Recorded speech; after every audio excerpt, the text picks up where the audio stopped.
Welcome to Tress Talk with Gerdie, your weekly dose of hair, wellness, and faith. In this week's episode, we are going to talk about the end of an era.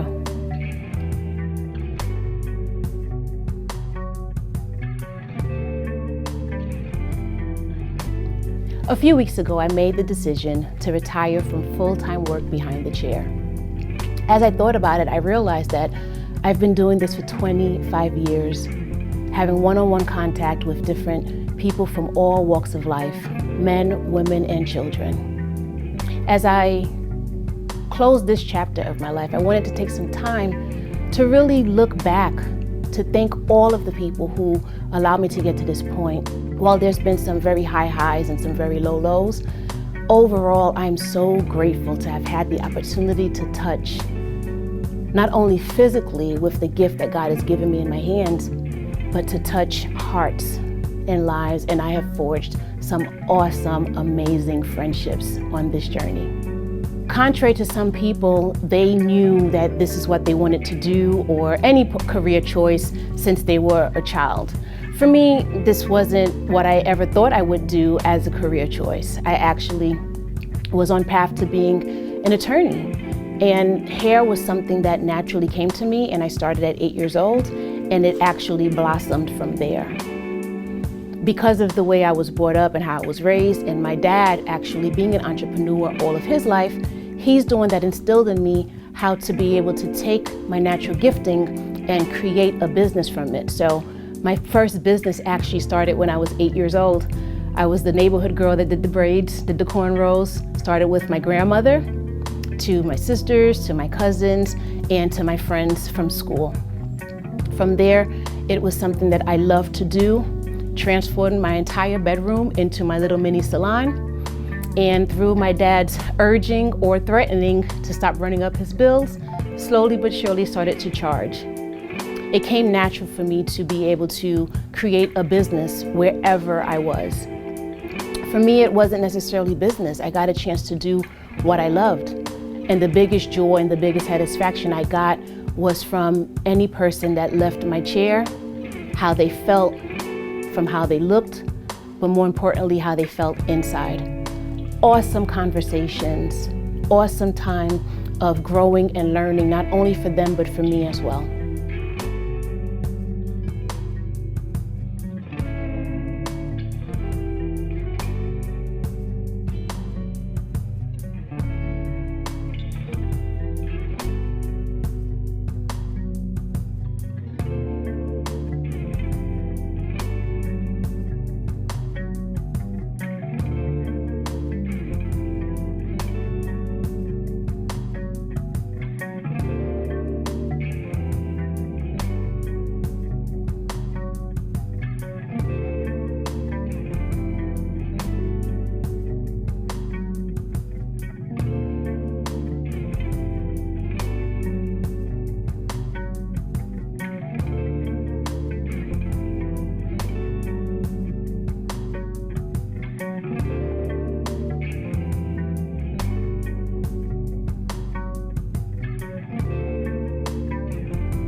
Just like being a cosmetologist was something that I didn't actually set out to do, owning an actual brick and mortar business was not something I initially set out to do.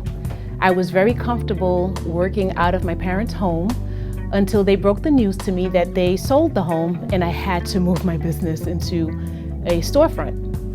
I found myself having to rent a salon, rent a booth in various salons throughout Queens, from Richmond Hill to Queens Village to eventually renting in Cambria Heights. While on that journey, I learned so much, not only about myself, but about business, about interpersonal interaction, how to work within a team while being independent. And also I learned all that I would and or would not do if ever I opened my own brick and mortar. Little did I know that that would have happened sooner than later. After being very frustrated on the conditions of renting a booth, it being very catty, losing things, and just overall not being happy with the environment, I really felt impressed on my heart that if you want a particular environment without necessarily having to go into the city, you need to create that. And so that's how I ventured into opening my first storefront. Having a brick and mortar business completely changed my outlook, my understanding, not only as it pertains to business, but in my life in general. Having to be disciplined, having to develop a particular work ethic, understanding that as a minister, my point of departure is always from a place of faith, and that's not always in line with traditional business structure. Operating in integrity was always at the forefront. Not only operating with integrity, but understanding that I have a higher calling to answer to, and that doesn't always make sense or even understood by others. Yet and still, by God's grace, I found that following what I do believe I was led to do has not only allowed me to thrive in business, but to be open against all odds. Opening my first storefront at the height of the recession in 2007. To now being in my third location, to making the decision to walk away from full-time behind the chair. I am overjoyed and humbled at the fact that I am booked through the end of the year. It's not a lack of clientele. Actually, there's a waiting list of clientele to come in. And so I didn't take this decision lightly, but I do understand that when God tells you to move, you don't have to have all of the answers, but you simply should just be obedient to that. And that's what I'm doing.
Through business ownership, not only has it humbled me, it's allowed me to be able to get tough skin.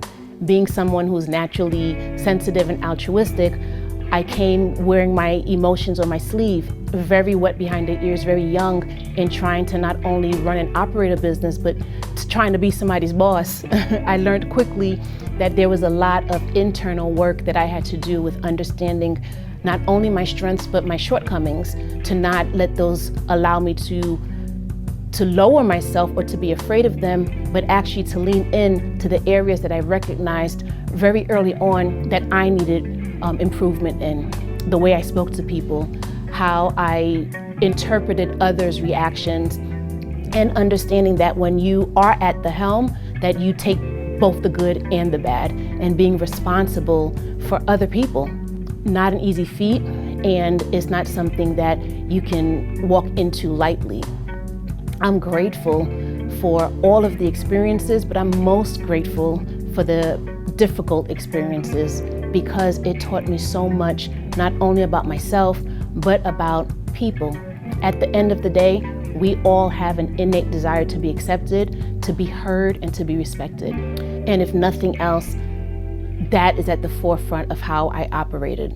One of the biggest takeaways I can give to anyone who is interested in starting their business is to be able to, from your onset, to learn to find that balance on not taking things personally and knowing when to stand on your convictions.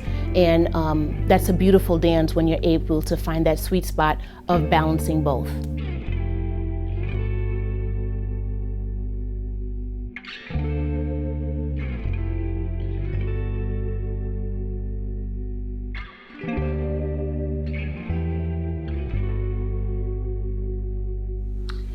I am just in awe and amazed at the progress and what God is allowing to happen. I'm in awe. I really am. There's no other way about it, around it. Just want to get everything. I don't take anything for granted. And just to see the transition and how things are being transformed is amazing. I am grateful, so grateful. So grateful.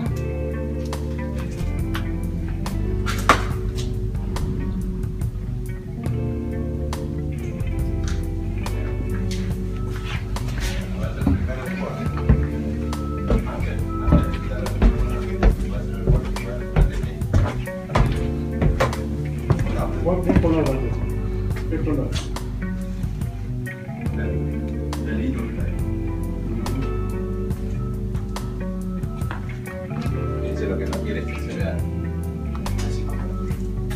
Pero hay que poner el monstruo también. Sí, sí, por eso, sino que...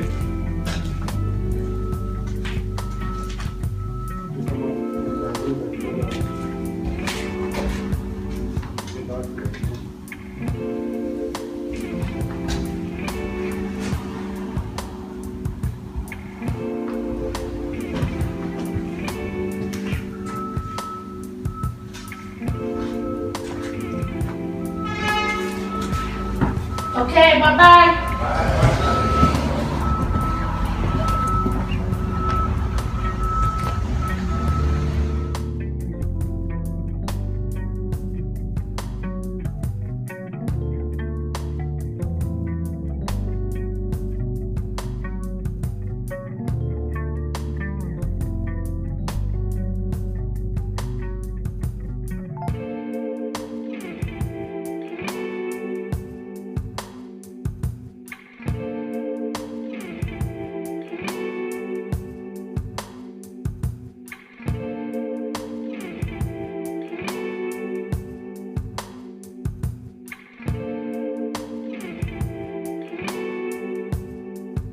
So now what?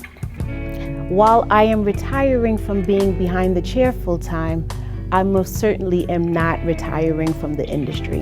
While I've been an educator for years, I'm going to look to expand my educational offerings and to be able to be not only a teacher, but a coach and a mentor and a consultant for those who are considering entering this industry, for those who are already in the industry and are looking to level up their game. We all have a natural gifting with our artistry, but my sweet spot is being able to bridge the gap between artistry and entrepreneurship.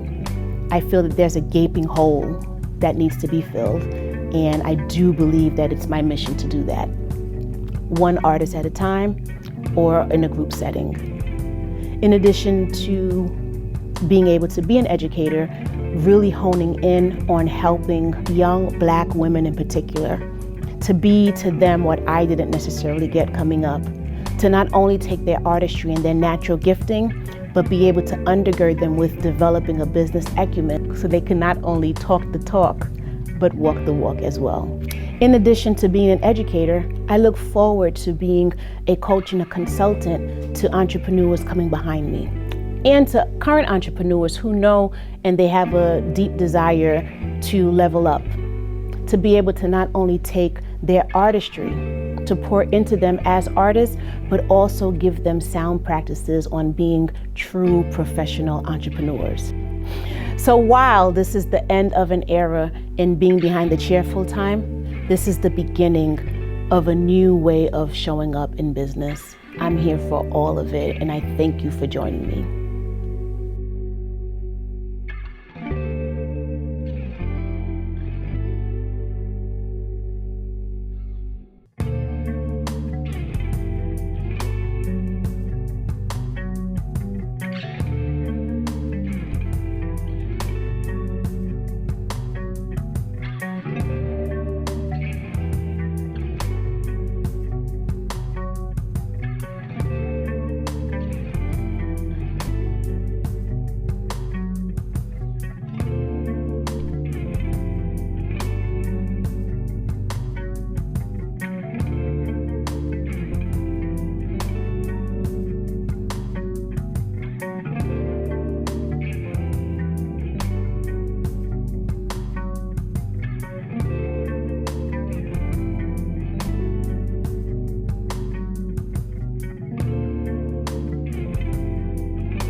While it is the end of an era of me being full-time behind the chair, I'm filled with so many emotions because 25 years, a quarter of a century, that's a lot of time. So much good has come out of that, for which I will be eternally grateful.